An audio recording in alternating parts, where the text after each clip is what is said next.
নমস্কার সকলকে। আজকে ইনফরমেটিভ বা স্ট্যাটিক জিকে বলো বা কারেন্ট অ্যাফেয়ার্স বলো, তার যে ছোট ছোট টপিক নিয়ে আমরা যে আলোচনা করি, আজকে আমাদের আলোচ্য বিষয় হচ্ছে একটি অত্যন্ত গুরুত্বপূর্ণ একটা ইনফরমেশন।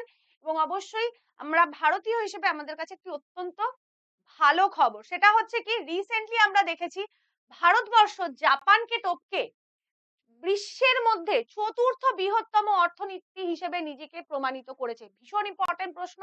এবং কিন্তু এটা নীতি আয়োগে রিসেন্টলি আয়োগের যে গভর্নিং কাউন্সিলের মিটিং ছিল, সেখানে এই ডেটা শেয়ার করেছেন স্বয়ং নীতি আয়োগের সিইও শ্রী বিভিআর সুব্রমণিয়াম। ঠিক আছে, তো এই বিষয়টা নিয়ে আজকে আমরা ছোট্ট আলোচনা রাখবো। এবং চলো লেটস স্টার্ট। তাহলে রিসেন্টলি আমরা দেখা গেছে যে নীতি আয়োগের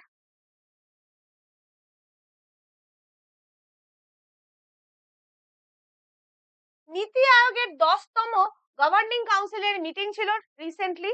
এবং সেখানে আন্তর্জাতিক মুদ্রা তহবিল বা ইন্টারন্যাশনাল মনিটারি ফান্ডের একটি রিপোর্টকে উল্লেখ করে বর্তমানে নীতি আয়োগের যিনি সিইও আছেন বিভিআর সুব্রমণিয়াম, উনি বিকশিত ভারত 2047 এর উপর যে আলোচনা হচ্ছিল সেখানে বলেছেন আইএমএফ এর ডেটা অনুযায়ী যে ভারতবর্ষ কিন্তু রিসেন্টলি জাপানকে জাস্ট ক্রস করে বিশ্বের চতুর্থ বৃহত্তম অর্থনীতি হিসেবে নিজেকে প্রমাণিত করেছে। ঠিক আছে, কি বলেছেন উনি একটু দেখে নি। আমি যখন কথা বলছি, এটা বিভিআর সুব্রমণিয়াম বলছেন, আমি যখন কথা বলছি আমরা কিন্তু ভারতের চতুর্থ বৃহত্তম অর্থনীতি। আমি যখন বলছি আমাদের অর্থনীতি, তখন 4 ট্রিলিয়ন মার্কিন ডলার টাচ করে গেছে। এবং এটি আমার তথ্য নয়, এটা ওনার তথ্য নয়, এটা কিন্তু আইএমএফ এর তথ্য, আইএমএফ বা ইন্টারন্যাশনাল মনিটারি ফান্ডের তথ্য। এবং আজকে ভারত জাপানের থেকেও বড় অর্থনীতি, এটা উনি বলছেন। ভারত এছাড়াও উনি বলেছেন যে ভারতবর্ষ খুব শীঘ্রই জার্মানিকে ছাড়িয়ে বিশ্বের তৃতীয় বৃহত্তম অর্থনীতিতেও পরিণত হবে, এবং তার জন্য উনি বলেছেন 2 থেকে 2.5 বছর সময় লাগবে। তাহলে এখন যদি আমরা দেখি, ভারতের সব থেকে বৃহত্তম অর্থনীতি হচ্ছে মার্কিন যুক্তরাষ্ট্র, তারপরে ভারতের দ্বিতীয় বৃহত্তম অর্থনীতি হচ্ছে এখন যদি আমরা দেখি বিশ্বের সব থেকে বৃহত্তম অর্থনীতি হচ্ছে মার্কিন যুক্তরাষ্ট্র, দ্বিতীয় স্থানে আছে চীন, তৃতীয় স্থানে আছে জাপান, এবং চতুর্থ স্থানে জাপানকে সরিয়ে ভারতবর্ষ চলে এসেছে। এবং আগামী 2.5 থেকে 3 বছরের মধ্যে যদি সব ভারতের অর্থনীতির যে গ্রোথ সেটা যদি একই রকম থাকে, তাহলে আগামী 2 থেকে 3 বছরের মধ্যে কিন্তু ভারত জাপানকে টপকে জার্মানিকে টপকে বিশ্বের তৃতীয় বৃহত্তম অর্থনীতিতে পরিণত হবে। আমরা যদি এখানে দেখি যে India powers past Japan, fourth largest economy in the world. United state দেখো, ইউনাইটেড স্টেটস এর 2026 এর যদি আমরা নমিনাল জিডিপি দেখি, সেটা কিন্তু 30.507 trillion dollar, China 19.231 trillion dollar, যদিও জার্মানি হচ্ছে 4.744 ট্রিলিয়ন ডলার, এবং ইন্ডিয়া কিন্তু জাস্ট যদিও খুবই মার্জিনাল ওয়েতে জাপানকে ক্রস করেছে, বাট ক্রস করেছে। সেটা যদি দেখো, জাপানের হচ্ছে 4.186 ট্রিলিয়ন ডলার এবং ভারতের হচ্ছে 4.187 ট্রিলিয়ন ডলার, জাস্ট একটু।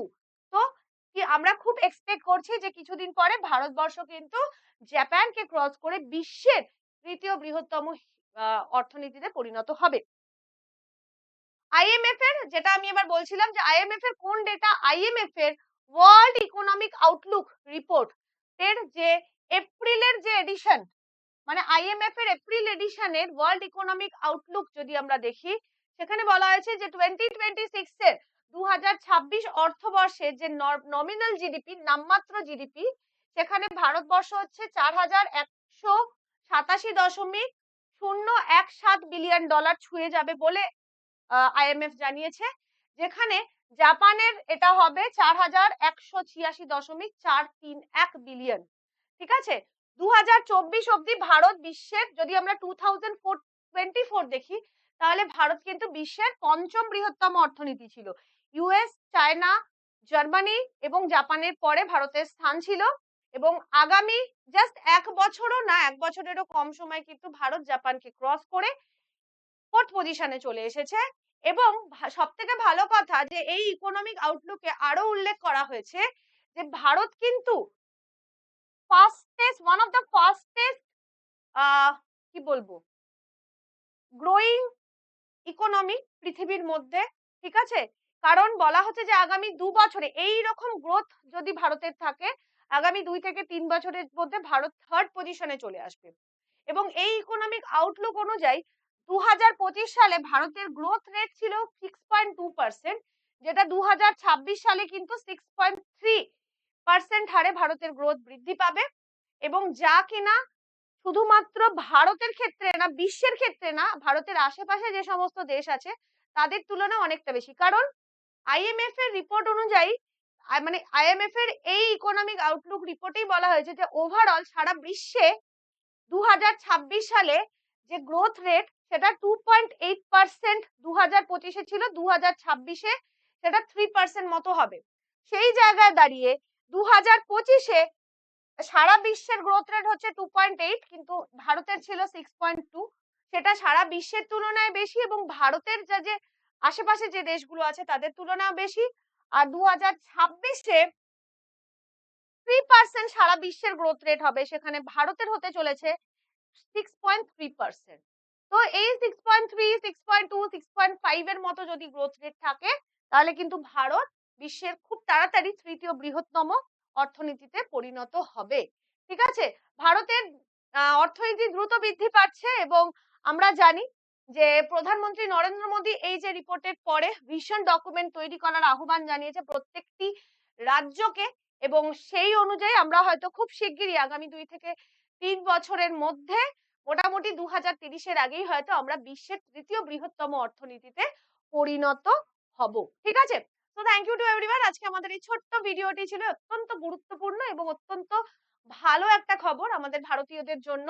এবং তার থেকেও ভালো খবর হচ্ছে আমাদের সম্পূর্ণ ব্যাচ, যেটা আমাদের একদম WBCS 2024-এর জন্য ছিল। এবং জানো তোমরা এখন যে WBCS 2024-এর পরেও সিলেবাস কিন্তু চেঞ্জ হচ্ছে না। সুতরাং WBCS 2024 এবং তারপরে 25 বা অন্যান্য যে বছরগুলো আছে তার জন্য তোমরা কিন্তু সম্পূর্ণ ব্যাচে একদম নিশ্চিন্তভাবে এনরোলড হয়ে যেতে পারো।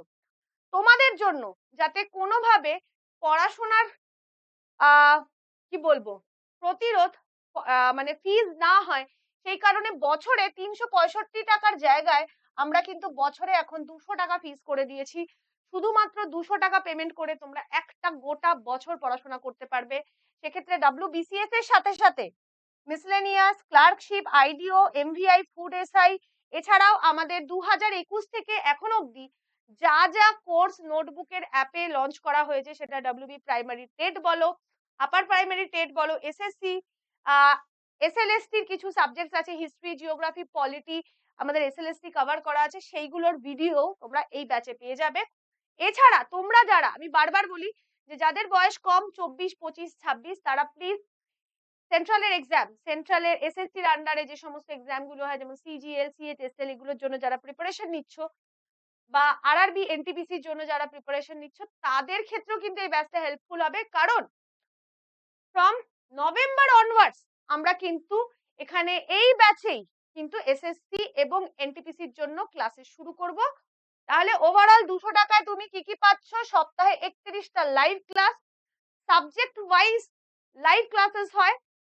লাইভ ক্লাসের পর সেই ক্লাসগুলো রেকর্ডেড ফর্মে পাবে। পিডিএফ নোটস যারা বাংলা মিডিয়ামে তাদেরও হেল্প হবে, ইংলিশ মিডিয়ামে তাদেরও হেল্প হবে, কারণ দুটো ভাষাতেই আমরা পিডিএফ নোটস দিয়ে থাকি। এছাড়া নোটবুকের সমস্ত প্রিভিয়াস ব্যাচের ভিডিও এখানে থাকবে। আমাদের এই ব্যাচটা ভ্যালিড থাকবে 2026-এর এপ্রিল মাস অবধি। এবং যেটা বললাম যে এই ব্যাচে যারা অলরেডি এনরোল করে গেছো তারা কিন্তু এসএসসি আর এনটিপিসির জন্য কিন্তু পড়তে পারবে নভেম্বর মাস থেকে। এবং যারা ব্যাচটা নাওনি এক্ষুনি নিয়ে নাও। ব্যাচটার কোর্স লিংক এই ভিডিও ডেসক্রিপশনে দেওয়া আছে। So thank you to everyone, ভালো থেকো, অ্যান্ড বাই আজকের জন্য। জয় হিন্দ।